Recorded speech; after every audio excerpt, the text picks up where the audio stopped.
Hey folks, I'm Rupali, your host, and welcome back to Crime Hack. While investigating who beat up their friend Akash and took his bike, amateur detective brothers Raj and Sandy have gotten beaten up themselves. They realize that the attackers know who they are, but the boys don't know who the attackers are. So they decide to learn makeup techniques from a pro.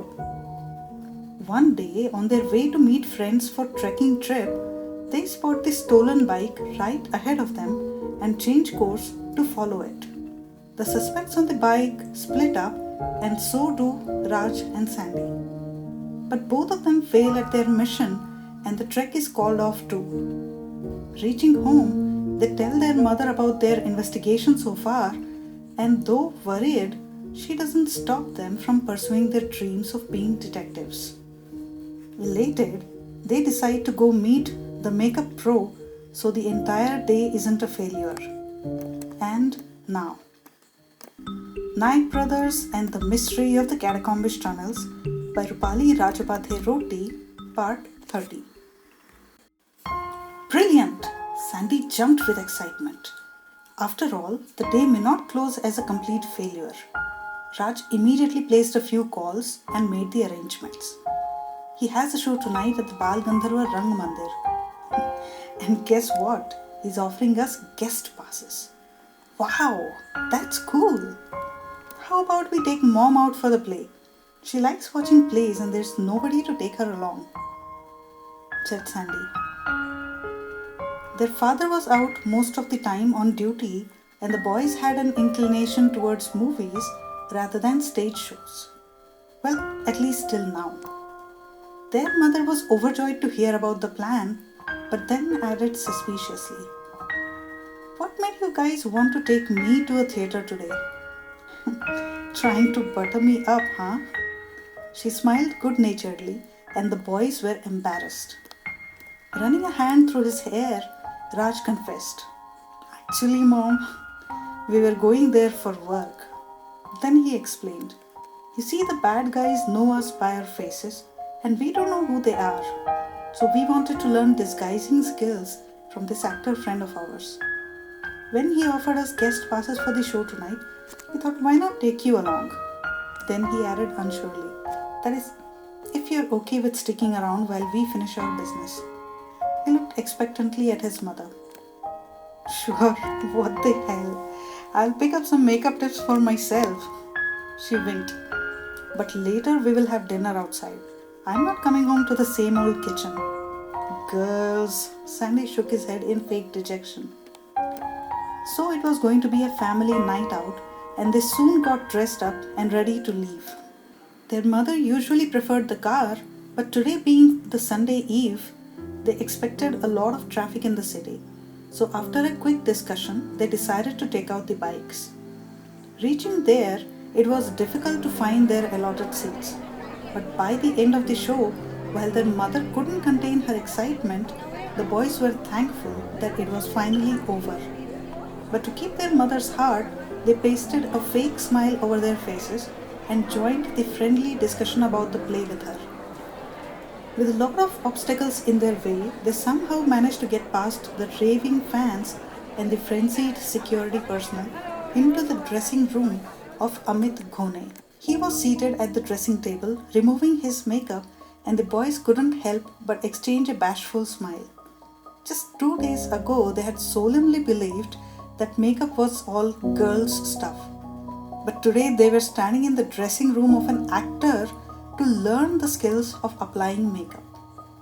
Their friends would think they had lost their minds. "Hey, come on in," Amit greeted them warmly. "And this must be your mother. Pleasure to meet you, ma'am." He got up from his seat and giving her a hand, motioned her to sit. The boys noticed their mother blush a tinge and for some reason they flared up. "What a charmer he is," they thought scornfully, but kept their mouths shut. "So, how did you like the play?" Amit started the conversation. Their mother almost pounced at the opportunity to glorify the play, his acting skills, his way of throwing the dialogues as powerful punches, and what not. The boys simply sat there silently gritting their teeth. After a while, when their mother stopped for a breath, Amit seized the opportunity and spoke up. So, I hear these charming young men want to learn something from me. And the boys nodded. We, we want to learn how to disguise ourselves and use makeup. Though we hope we don't take much of your time, you must be a very busy person. Sandy spoke diplomatically. Well, that I am, Amit agreed. Turning to the mirror again to remove the remaining makeup, he added, but I'm sure you won't take much of my time because learning comes from practice, not lecture. He went on to elaborate further.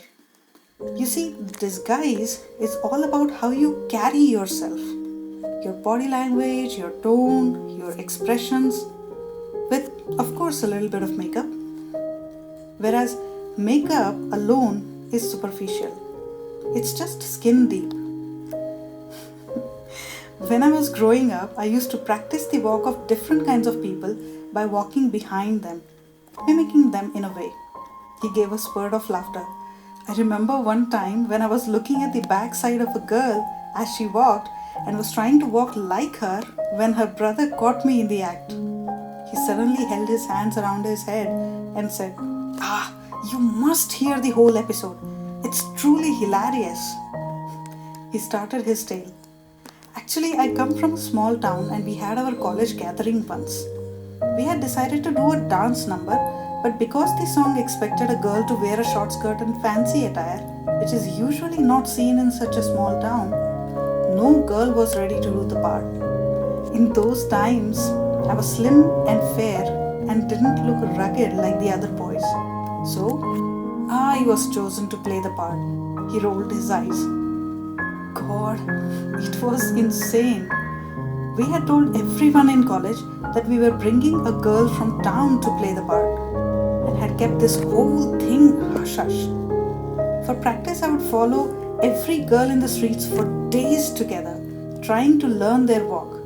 I also watched many music videos to learn their dancing style. Exotic, I must add. He winked with a mischievous smile. I got beaten multiple times for following girls in the streets back then. He giggled and then added, one day before Doomsday, I got ready for the dress rehearsal. I shaved my legs and hands, wore my little sister's skirt that fitted me just above the knee line, borrowed a lady's top from one of my friend's sisters who wasn't in our college, and to top it all, wore a golden wig as well. But when I tried dancing, the wig kept slipping off with each step. So I wore a fancy hat to hold the wig in place. Man, was I looking pretty. Then on Doomsday, I got dressed and hid myself in the dressing room just before the show started. All my friends who knew had gathered around to give me moral support, and I was growing nervous by the minute. So I borrowed a cigarette and took a drag. In those days, very few guys could muster the courage enough to smoke. It was considered a taboo, and people had never imagined a girl ever taking a drag. Suddenly, one of our teachers happened to peep in. Back then, I was in the National Cadet Corps, NCC, and had never learned to sit like a girl with legs crossed. Our teacher found me sitting with my legs spread, wearing a mini skirt, and taking a drag in front of a bunch of guys who happened to be my friends. He laughed out loud and blushed. Rubbing his chin mischievously, he continued. The teacher was so furious. He called one of my friends aside and asked him, "Where did you get that girl from? She doesn't even know how to sit in front of guys." When we heard it, we laughed our hearts out, rolling all over the floor like mad men. By this time, everyone, including the Naik brothers, was enjoying the tale thoroughly. Amit continued the story. And thus the time came for me to go on stage, and I was having cold feet. Somebody pushed me on the stage, and the frenzy started all around. Watching a girl in a miniskirt performing an exotic dance on stage made many boys go literally nuts. The crowd cheered and whistled like crazy and threw their hats high up in the air. I got a standing ovation, and I was so embarrassed. He went pink again. But the real craziness started after the show was over, and his audience was thinking, what could be more interesting than this? The guys from all over the college came chasing after me. They had never seen a girl in a short skirt, let alone a pretty one, performing exotic dances up so close. I knew what must have been going on in their minds. And man, was I scared. I ran pell mell and somehow reached my dressing room with the boys banging at the door. I grew so anxious and so nervous about how I was going to go home that something horrible happened. The audience held their breath in anticipation. The anxiousness caused me to want to go to the bathroom. What's wrong with that? Mrs. Nayak objected. But you see, the dressing room didn't have an attached washroom. And even if I managed to get out, which was a major challenge, what bathroom would I go to? He paused for the meaning to sink in, and his audience realized that he had a point. I couldn't go to the men's bathroom or I would have come out in tatters. And I didn't know how to use a ladies' bathroom back then. I had never seen it from inside. Didn't even know what to expect there. The Nayak family burst out laughing. And I had no idea whatsoever about how I would get there in the first place, with the boys banging incessantly on my dressing room door. It was so urgent that I couldn't wait until I had changed. Oh God, so what did you do? Mrs. Nayak asked, flabbergasted. I jumped out of the window, of course, in the girls' attire. But then some guys saw me going to the girls' bathroom and raised mayhem. Now the situation was even worse. This time, the guy stood waiting at every door and every window. So I couldn't come out in the girls' attire. My safety was at stake. And I couldn't even come out as a guy, shedding all my clothes inside the bathroom. He eyed his audience mischievously. Mrs. Nayak took a deep breath. So what did you do? Luckily, I had thought well in advance. I had carried a loincloth, that is dhoti, into the girls' bathroom. After washing my makeup and stashing the girls' clothes under the wash basin, I came out wearing the loincloth around my waist. But not without a few girls screaming at the top of their lungs, finding a half-naked guy in their washroom. So I got a grand exit from there. And man, you should have seen the boys' faces when they saw a guy, topless, coming out of the girls' bathroom. They even forgot to close their mouths, watching me come out like that. God, that was one hell of an experience. He finished and left his audience wanting more. After a while, growing focused, he taught the boys the basics of disguise and makeup art for the next half hour or so. Concluding the lesson, he said, "Now it's up to you guys to go practice it and master it. The more observation and imagination you have, the better you get at it." Then with a mischievous smile on his face, he added, "And I hope you run fast in case you are caught following girls in the streets." He winked at the boys. Satisfied and exhilarated, the three got up to leave and Amit ushered them to the door. Raj was the last to leave and he offered his hand for a shake. "Thanks for all your help. It was fun talking to you." Amit shook his hand and then gently pulled him closer. "I know you didn't like it when your mother and I were talking." He looked him straight in the eye and Raj felt his face grow hot. But minding his expressions, he replied, "It's not like what you think." But Amit cut him short. "You can't hide your emotions from me, boy. I am the master of the trade." He smiled awkwardly. "But I hope you understand that we, being icons, are seen as role models. People love to praise us even if we are not worth it."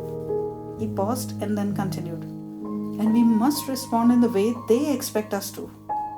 We have to impress each and every person we come in contact with. I hope you understand that and hold no grudge against me." He looked on expectantly. "Of course not. We understand." Raj smiled and then, giving a final shake to Amit's hand, rushed after his mother and brother. Nearing them, he copied their walking styles, and Sandy caught him in the act. "Stop it!" he lashed out light-heartedly. "I'm just practicing." Raj grished back playfully and then added, "I like this guy." Sandy shot him a questioning look as if asking, "Really?" While their mother said, "I like him too." Raj smiled at the contradicting reactions and gently ushered them into a nearby hotel for dinner. It was an overall fun night with family after a long time, and the three of them enjoyed it thoroughly.